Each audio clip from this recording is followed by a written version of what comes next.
really big shelf presence. I really think it's an amazing kit. Hello, this is BJ from Hearns Hobbies, and I'm going to be looking at this Maschinen Krieger Gladiator. Now, Maschinen Krieger, if you don't know, is a universe that was created by the artist Kow Yokoyama in the 1980s.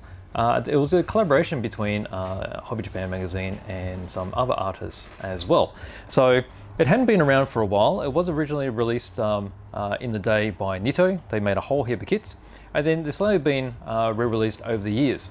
And this particular one is I guess it'll be the third time it's been re-released, but the second time it's been re-released by Wave because the tooling has been updated. So this particular version is the version that gives you all the parts, so you can do the G1, the G2, or the G3 feature version of this. So it's a four-legged walker, very insect-like, and the front of it is actually based on the SAF suit, which is the most famous of the Ma.K suits. So it's a super armored fighting suit. So you have a person sitting in here that'll be driving this around and using this as a fire support vehicle. So on the back of the box, you see it's got a little bit of the storyline about this particular vehicle. So the whole idea is it's set in the future where Earth is, I think, colonized. It's sort of a loose type of story, and then they become a mercenary force to protect themselves, and the main Strahl come back and try to take over the Earth, and they start fighting each other with this. So it's like a civil war. You'll be able to find a lot more information on the net, but it gives you some nice specs on this particular vehicle, speed it travels at, sizes, different weaponry, and I'll have a close look inside and just show you what sort of parts have been upgraded, what are the differences between the G1, the G2 and the G3, and I'll just talk about what I really like about Maschinen Krieger world. Okay, so there's a Gladiator. So quite obviously the SAFs you can recognize on the front end. It's got that round look for the hatch. Okay, so you've got the hatch that folds up. That's hinged in the kit itself. So this part here is the same, but obviously it doesn't have the arms and doesn't have the legs. Okay, let's have a look.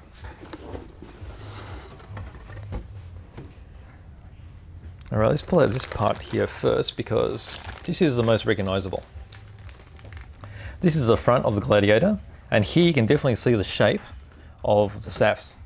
Okay, the front part is identical.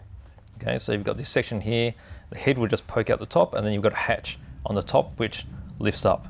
And then the legs of the driver will be just sitting in here. And then you've got the rest of the drive mechanism behind. Now, you can tell that this is a rejigged tooling because on all of the header parts of the sprue, if I can find something, a bit hard, but I mean there's a bit of header section here, you'll notice that there's a Wave logo that's on that, and that's when it was rejigged in 2015. Okay, so from this side you can see the bodywork. So this is the side of the walker. You've got that's the back of the hatch area. So the front section I showed you before. So you have the driver, his head will be visible through there. You've got the other half that's over here. And then you've got the interior of the cockpit. So you can see there, that's standard SAFs. And it's all padded. It's got that very retro look about it. And then the pilot would just go inside. Across here you can see, let's see, various other parts for the detail for the back, the engine and such. And then just inside here you can see the tan color. There's actually two different pilot heads that you can choose from. So one that suits the G1 and G2, and the other one with the extra visor to suit the G3. Okay, so we'll go back here. You can see some other bits and pieces. So you've got the rear ends, you've got vent details. Then just down here you can see that's the optional visor for the G3. So it's a much bigger visor. Inside here you can see there's a sort of dark brown grey, a lot of round parts. So there's the polycaps, which are used for the movable parts. So you have areas like the legs, so they'll be able to be posed. So they're basically the soft vinyl that's used for the joints. Okay, so let's move on here. Now what we've got here, these are basically all the same components. These are the legs. Okay, so obviously with a four-legged walker, you're going to need 4 sets of legs. Now with these, let's see, let's just hold it up like this. So they've got a very crab or lobster look to them. Okay, so you can see the main sections of the legs here. Okay, you've got the secondary part, and then here you've got the hook type feet, and then there's a flat panel feet over here. So the flat panel feet are actually the winter feet, so they're for walking on the snow, so hence you need the bigger surface area for those. And then you can see some joints and some finer pneumatic detail as well that'll go on the legs. Anything else to look at here? So yeah, there's more joints. So they're joints for the actual bodywork, and then you've got some joints for the actual between the leg hinges. Okay, so there you've got 4 of those identical. I'll shift those over there. Okay, then we've got this part here. So this has got the main parts for the base. So this is the base that connects all the joints for the legs. So if you can imagine, you've got a leg coming out here, here, here, and this is the very bottom. Over here you've got the rail gun as well, and then you've got the optional hatch here. So this is for the G3 version, and then you've got the regular hatch here for the G1 and the G2. This is the water cooling supply, which first appears on the G2, then it's added to the G3. So basically the G1 was the prototype style.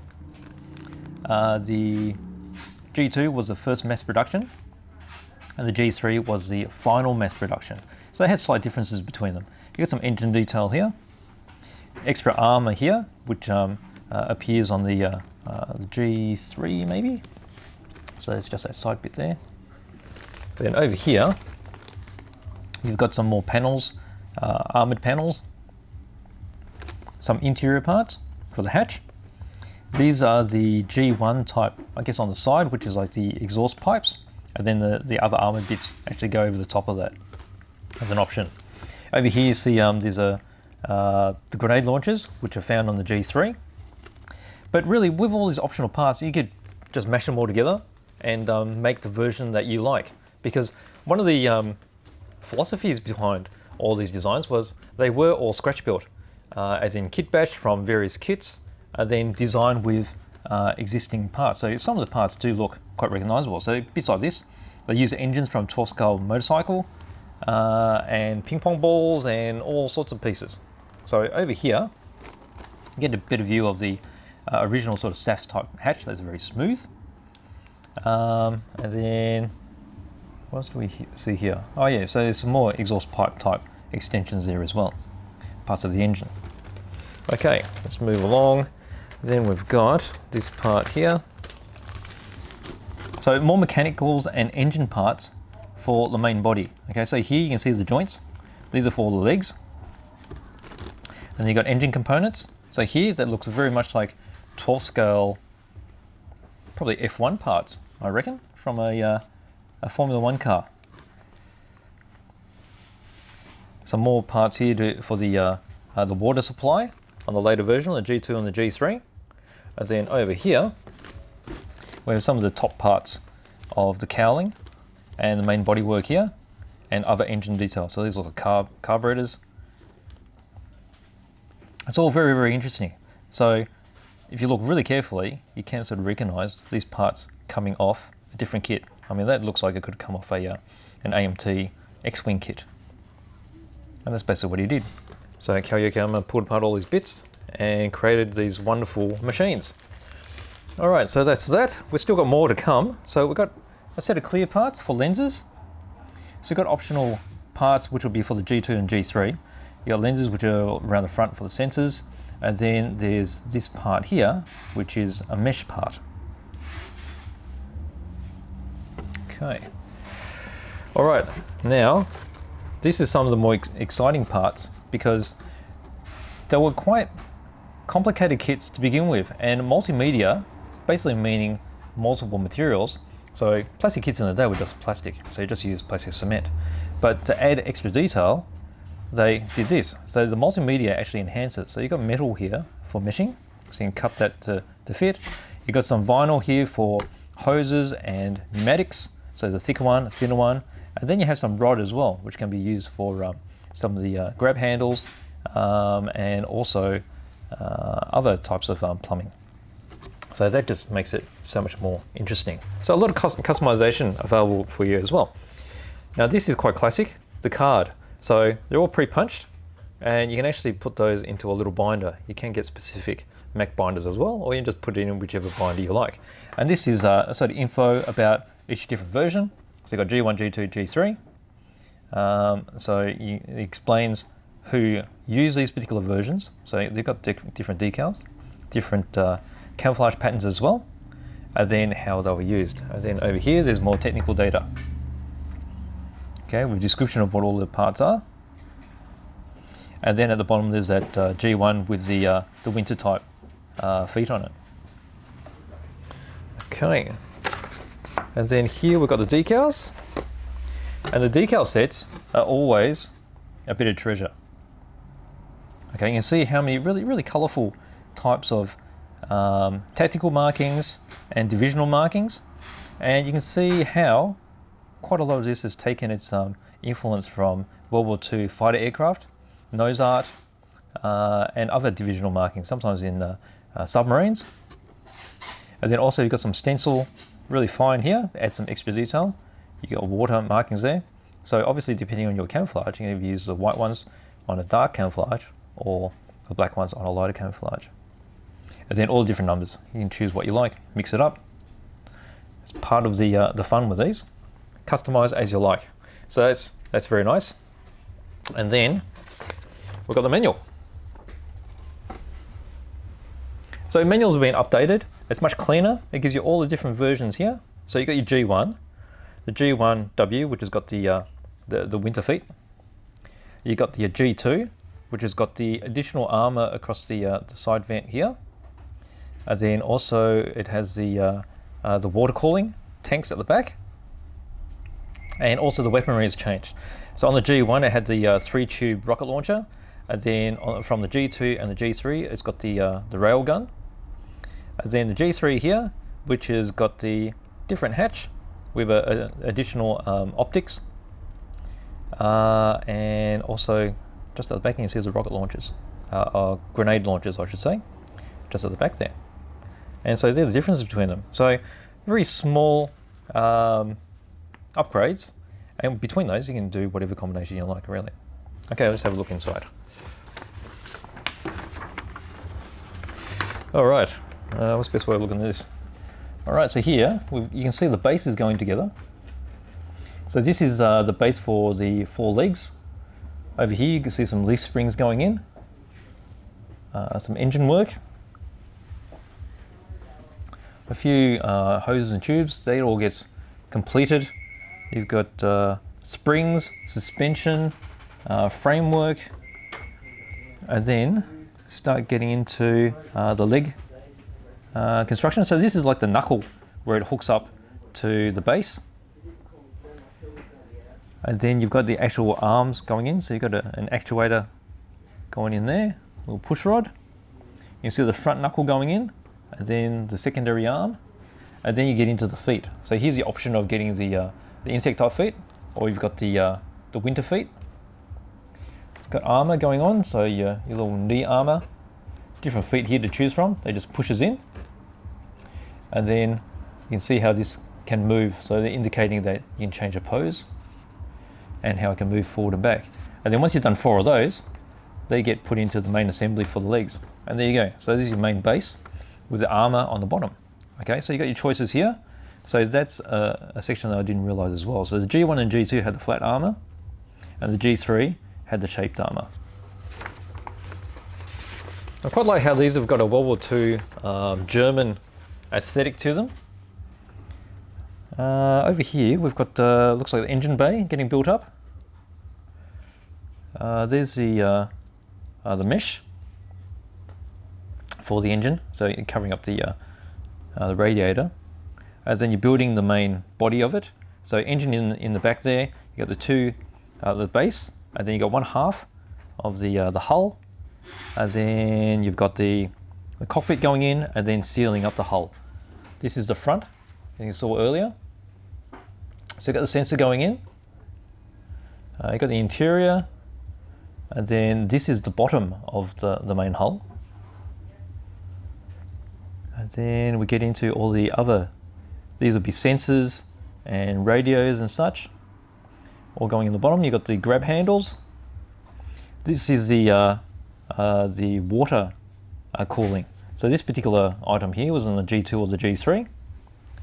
This is the interior of the G1, G2 type hatch, which is a standard sort of SAFs type hatch. And then this is the extended one, which is like the Raptor type hatch. So that's on the G3. All right, then move on to here. Okay, so you've got your sensors that go on the front. And then here you've got the options of the two different hatches with a working hinge mechanism. There's a protection grills going on the back. These are the G3 type grenade launchers which go on the back as an option. Here you've got the snorkel sensor and other grab handles. Here there's the different types of armor. So the G1 had the open exhaust looking pipe, and the G2 and G3 had the covered armored type. Over here we've got some more construction of the weaponry. So this is a G1 type 3-tube rocket launcher, and then upgraded for the G2 and G3, this is the railgun, which is a much larger weapon. And then over here you can see how it's mounted on the side. So you either had the G1 type there, so you got the rocket launcher there, or you got the railgun. So these are quite clever, so you could actually just leave them loose and fit whichever one you like after you finished as well.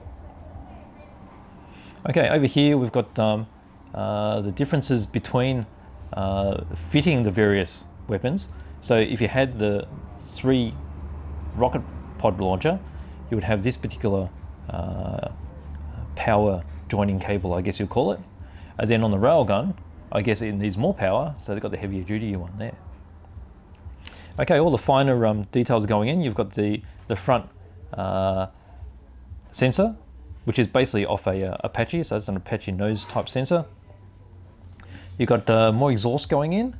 Again, you've got the option of this armor. So you've either got the raw pipe or you've got the armored in there. There's the optional G3 grenade launcher on the other side. And then you end up with final assembly. So your top part of the hull just pushes onto the legs.